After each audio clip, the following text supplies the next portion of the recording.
우리 기독교인들은 이 우주를 창조하신 전능하신 하나님 아버지를 믿습니다. 그러나 이 하나님을 부인하는 이들이 더러 있습니다. 그런 까닭으로 이 시간 우리 기독교에서 어찌해서 이러한 하나님의 존재를 믿는가, 그런 이유를 간단하게 잠깐 생각하여 보고자 합니다. 신약전서 로마서라는 책이 있는데 그 1장 19절에는 이런 말이 적혀 있습니다. 하나님을 알만한 것이 저희 속에 보임이라. 또 다음 절에는 그의 영원하신 능력과 신성이 그 만드신 만물에 분명히 보여서 알게 되느니라. 이렇게 기록되어 있습니다. 다시 말하면 우리가 어찌하여 하나님의 존재를 믿느냐? 첫째는 우리 사람 자체를 가만히 살필 때에, 안으로 살필 때에, 내성할 때에 우리는 그 가운데 계신 하나님을 믿게 됩니다. 또 하나는 바깥 모든 세상, 외계의 대자연과 우주를 바라볼 때 하나님의 영광과 하나님의 전능하신 능력을 자연히 깨닫게 됩니다. 그러면 먼저 이 시간에 우리 속에 보여주신 그 하나님의 자체를 잠깐 살펴볼까 합니다. 첫째는 인간의 종교성입니다. 사람이 금수와 다른 점이 여러 가지가 있지요. 그 가운데 가장 현저한 것은 우리 사람에게는 종교가 있습니다. 짐승에게는 종교는 없습니다. 문명한 사회에는 교회가 있고 야만 사회에는 신당이 있습니다.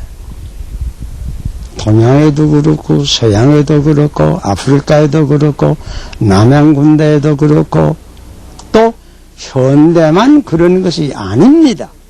옛날도 그리했고 동서고금을 막론하고 어떤 사회, 어떤 문화 가운데 들어가 보든지 종교가 없는 사회는, 인간 사회는 없습니다. 하나님을 모른다고 하며 하나님께서 안 계시듯이 사는 사람들도 급하게 되면 어떤 신을 찾는 게 또 사실입니다. 저는 믿지 아니하는 형제와 이야기할 때 그 사람 말이 자기는 하나님 앞에 기도는 도무지 하지 않지만은 몇 해 전에 38선을 몰래 넘을 때는 하나님을 잠깐 찾아누라, 이런 말 하는 사람을 만나본 적이 있습니다. 북편 괴뢰군에 억지로 붙들려 나갔다가 석방이 되어서 나온 애국 청년 가운데 한 사람이 이런 이야기를 제게 전해 주었습니다. 그 청년이 괴뢰군과 함께 몰려서 유엔군이 북진하여 올라갈 때 저 삼각산 뒤인가 어떤 골짜기에 숨어 있는데 유엔군 비행기들이 그저 큰 데를 지어와서 폭격과 기관총 소사를 했다고 합니다. 그때 보니까 공산당이라고 하는 사람들 가운데도 무슨 소리를 들이면서 외치는 소리가 하나님 하나님 하는 그런 소리를 하는 음성도 자기가 들었더라고. 보통 사람이 급하게 되면 하나님을 찾습니다. 혹은 신을 찾습니다. 어떤 인류학자는 말했습니다. 사람은 불치병적으로 종교적이다. 고칠 수 없는 병이 인간에 하나 있는데 그건 종교라는 병이다. 병으로 보면 그렇단 말이에요. 여러분, 두 가지를 늘 생각해 보세요. 우리 사람에게는 여러 가지 또 본능이 있는데 그 본능에 있는 곳에는 반드시 본능을 만족시킬 만한 대상이 있습니다. 가령 우리 사람에게는 먹는 본능이 있습니다. 그 먹는 본능을 만족시킬 음식이 이 세상에는 있습니다. 우리 사람에는 사교적 본능이 있습니다. 사교할 수 있는 많은 친구들이 있습니다. 우리 사람에게는 성에 대한 본능이 있습니다. 그런 거로 남성과 여성이 있습니다. 가정을 그런 거로 가정을 이룹니다. 본능이 있으면 반드시 거기에 대상이 되는 것이 있다고 하는 사실은 우리가 부정하지 못할 거예요. 우리 사람의 육체를 가만히 보면 여러 가지 감각기관이 있습니다. 가령 감각하는 기관, 눈이든지 코든지 귀든지 하는 그런 감관이 있으면 반드시 거기에 또 대상이 있습니다. 가령 눈을 보면 눈이 필요하게 쓸만한 빛이 있습니다. 빛이 없다고 하면 눈이 소용없을 겁니다. 우리에게는 귀가 있습니다. 이 귀가 들을 만한 소리가 있습니다. 우리에게는 코가 있습니다. 세상에는 또한 냄새가 있습니다. 만일 이 세상에 빛이 없다고 한다면 우리 사람에게는 눈이 아마 생기지 않았을 것입니다. 어떤 책을 보니 깊은 굴 속에, 그러니까 빛이 너무 없는 굴 속에 큰 못이 있었는데 그 못 가운데 사는 고기가 있었더라고 합니다. 그런데 그 고기를 잡아보니 다른 것은 다 보통 바다에 있는 고기와 같은데 한 가지가 다르더라고 합니다. 그 언제나 어둠 속에 살던 고기는 눈이 없더라고 합니다. 눈. 왜? 항상 캄캄한 데 사는 고기에게는 눈이 무슨 소용이 있어요? 감관이 있는 것은 벌써 대상이 있는 까닭에 감관이 생긴 것입니다. 빛이 있으니까 눈이 생겼고 소리가 있으니까 귀가 생겼습니다. 우리 사람은 이런 종교적 동물이요, 종교성이 있고 무엇을 의지하고 숭배하려는 이런 성품이 있습니다. 이 성품이 어떻게 생겼을까요? 하나님께서 계신 까닭으로 이런 성품이 생긴 것입니다. 사실 성경에 보면 인간은 하나님께로 지음을 받았습니다. 하나님께서 인간을 지으신 목적이 있습니다. 그것은 인간이 하나님을 알고 하나님을 숭배하고 하나님께 영광을 돌리고 하나님의 뜻대로 살라고 하는 목적이라고 성경은 분명히 가르쳐 줍니다. 봄이 되면 모든 풀이 위를 향해서 자랍니다. 무슨 까닭입니까? 위에 태양이 있는 까닭입니다. 왜 사람의 심령이 높은 것을 앙망하고 동경합니까? 그 위에 하나님께서 계신 까닭입니다. 왜 인간이 진선미를 찾습니까? 하나님은 진리시요, 하나님은 선이시요, 하나님은 미인 까닭입니다. 그래서 플라토라고 하는 옛날 헬라 철학자는 말하기를 무신론은 한 병이라고 말했습니다. 무신론을 주장하는 사람은 말하자면 한 환자라고. 왜? 아무리 태양이 밝아도 눈이 병들면 태양을 볼 수 없습니다. 아무리 좋은 음악이 있어도 귀머거리에게는 음악이 없습니다. 왜 하나님을 모르고 세상 사람이 살아요? 병이 든 까닭입니다. 영혼의 눈이 어두웠습니다. 영혼의 귀가 어두웠습니다. 죄가 그 눈을 가리웠습니다. 그러므로 하나님의 존재를 모릅니다. 또 다음에 우리 인간을 가만히 살펴보세요. 인간에게는 도덕이 있습니다. 진시에게는 도덕은 없습니다. 본능만 있습니다. 독일의 유명한 철학자 칸트의 인간 도덕성에 대한 유명한 말을 여러 번 들었을 겁니다. 하늘에는 별이 있고 사람의 속에는 도덕적 의식이 있다. 보통으로 말하면 양심이 있다 하는 말입니다. 이것이 사람이 사람된 증거 가운데 하나입니다. 사람의 가슴 속에는 어떤 사람을 물론하고 이 양심이라고 하는 것이 있어서 무슨 일을 대할 때든지 이것은 선이고 저것은 악이라고 분명히 분별해 줍니다.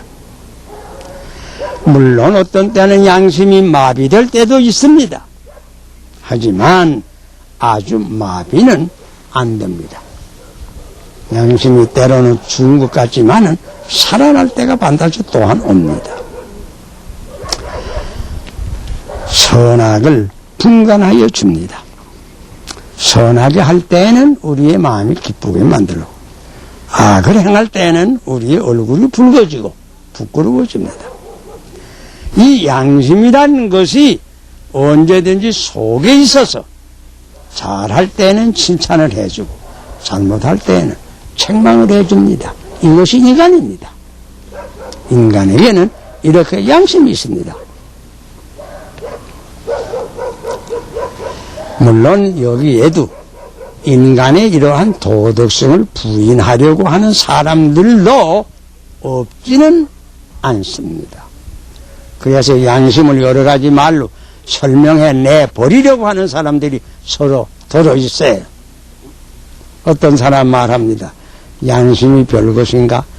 한 종족의 공통된 유전적 산물이다. 이런 말을 하는 사람들이 있어요. 양심은 그저 그의 환경과 그의 교양의 산물이다. 이렇게 말하는 사람들이 있어요. 여러 가지로 양심의 후천성을 수천성으로 설명해 버리려고 하는 사람들 없지 않아 있습니다. 물론 양심 가운데 후천적 요소가 있습니다. 그러나 보통 후천적 요소를 다 제해버린다고 할지라도 그 속에 선천적인 요소가 있는 것을 우리는 부인할 수 없습니다. 인간에게는 양심이 있습니다. 이 도덕의 법칙이 어디서 왔는가? 성경은 솔직히 말해 줍니다. 양심은 마음에 새겨 주신 하나님의 율법이라고 지적합니다. 하나님께서 사람을 지으신 다음에 바르게 살기 위해서 도덕적인 법칙 곧 하나님의 율법을 그 속에 새겨 주신 것입니다. 하나님께서 자연계에는 자연법칙을 두시는 것입니다. 모든 물질은 이 자연법칙을 준수할 수밖에 없습니다. 인간도 마찬가지입니다. 우리 인간 생활에 있어서는 도덕의 법칙을 주었습니다. 인간은 인간이므로 자유를 주었습니다. 그러나 이 자유를 옳게 쓰기 위해서 도덕적 법칙을 우리 인간에게 또한 주신 것입니다. 우리 인간은 선과 악을 택할 수 있는 선택의 자유가 있습니다. 이 자유를 바로 쓰기 위해서 양심이 또한 부여되는 것입니다. 그러므로 인간은 이 양심의 방향을 따라서 자유를 옳게 사용할 때에만 행복을 누리게 됩니다. 축복을 받습니다. 이렇게 양심은 누구에게나 새겨져 있습니다. 이 골짜기를 파보아도 물이 나고 저 골짜기를 파보아도 물이 난다고 합시다. 그렇게 되면 자연히 우리는 그 속에는 필연, 땅 속에는 필연, 물이 있다. 결론을 내릴 수밖에 없겠지요. 이 사람 마음속을 깊이 살펴볼 때에도 양심이 있습니다. 저 사람 마음속을 깊이 살펴볼 때에도 양심이 있습니다. 그러면 인간의 깊은 속에는 양심이 있습니다. 그러면 우리 인간의 배후에 있는 이 양심은 어디서 왔습니까? 우리는 성경의 교훈대로 하나님께로 온 것을 시인할 수밖에 없습니다. 양심은 우리 마음속에 있는 하나님의 음성입니다. 우리가 이 음성을 들을 때 자연히 하나님께서 계신 것을 깨닫게 됩니다. 이미 말했지만은 오늘날 세상 사람들 가운데는 이 양심을 전혀 무시하는 사람들이 없지 않아 있습니다. 사실 양심이 화인 맞은 것처럼 되어서 마비된 사람도 있을 것입니다. 그러나 그렇다고 해서 이 양심이 없는 사람은 없습니다.